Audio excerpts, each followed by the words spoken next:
Merry Christmas. ഇടാ, ഇത് അടുത്ത ന്യൂ ഇയറിന് മുന്നെങ്കിലും കൊടുത്ത് തീർക്കാൻ പറ്റുമോ? ശ്രമിക്കുന്നു.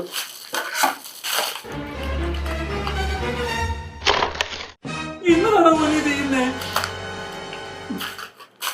ഇടാതെ പിള്ളേർക്ക് കൊടുക്കേണ്ട ഗിഫ്റ്റ് അല്ലേ? നീ അത് പൊതിയുവാണോ അത് പൊളിക്കുവാണോ? മിസ്റ്റർ, എന്നെ കൊണ്ട് ഇതൊക്കെ പറ്റത്തുള്ളൂ. നിങ്ങൾ ഒരു കാര്യം ചെയ്യും, നിങ്ങൾ വേറെ ആളെ വല്ലതും കണ്ടുപിടി. ഇടാ, ആ കാറെങ്കിലും തന്നിട്ട് പോടാ. എന്തിനാ സാൻഡ ഇവന്റെ വായിരിക്കുന്നതൊക്കെ നിങ്ങൾ കേൾക്കാൻ നിൽക്കുന്നേ? ഇവനൊക്കെ നന്നായിട്ട് പണിയെടുക്കാൻ അറിയുന്ന ഒരാളെ ഞാൻ തന്നാ പോരെ? എനിക്കോ? ആ ഇതൊക്കെയാണ്.